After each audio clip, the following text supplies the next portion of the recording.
Ngayong araw naman po, magluluto tayo ng isa sa aming sama delicacy. Iba-iba po ang tawag dito. Ang iba ay oko-oko, ang iba naman po ay tobok. Hi everyone! Assalamualaikum makaam kami mon. Lautia, malaki tam oko-oko or tobok. Kung napanood nyo nga kahapon ay nag-upload ako about sa pagkuha namin nitong sea urchin na siya namang ating lulutuin ngayong araw. Matagal-tagal na rin akong nagkikrave dito dahil nakaraan nga ay maliit ang laman at ngayon ay sakto lang at pwedeng-pwede nang gawing oko-oko. Na nga natin gagawin ay tatanggalin natin ang kanyang ngipin na siya namang magsisilbing butas paglalagyan na natin ng bigas. Isik-pisik lang po natin para matanggal ang kanyang laman loob. Lalo na po yung parang brown-brown na yan ay napakapait niyan. Mga gusto pong sumubok magluto nito ay sundan nyo lang po ang aking mga ginagawa. Kailangan din po ay tanggalan ito ng mga tinik katulad ng ginawa ng pinsan ko kanina. Sa ganun ay madali mo na lang siya hawakan at linisan. At ayan, tapos ko na ngang linisan at sakto isang maliit na planggana ang aking nagawa. Dito nga'y kumuha ako ng konting dahon ng niyog. Gagawin nating pantakip.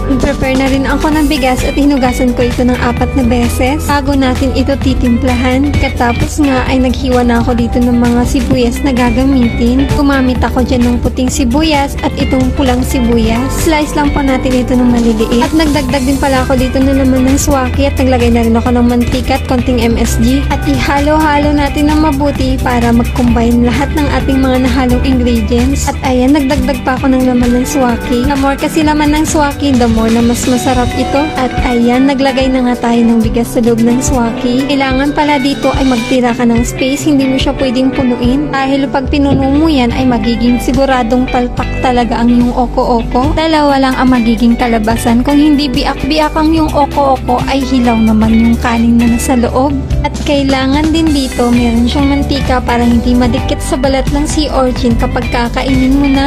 Kailangan din po dyan ay hindi malaki ang gagawin mong butas. Kapag kasi malaking butas ang nagawa mo, sigurado kung mahihirapan kang takpan ito ng dahon ng niyog at may tendency pa na isusuka ng sea urchin ng lahat ng bigas na nasa loob nito. Pagluto rin pala nito, kailangan puno ang tubig. Mahaba-habang lutuan ang gagawin natin dito. Kaya ayan, inabutan ako ng gabi. Nalang ko yan siya ng 5 ng hapon at naluto na yan siya around 9 o'clock ng gabi.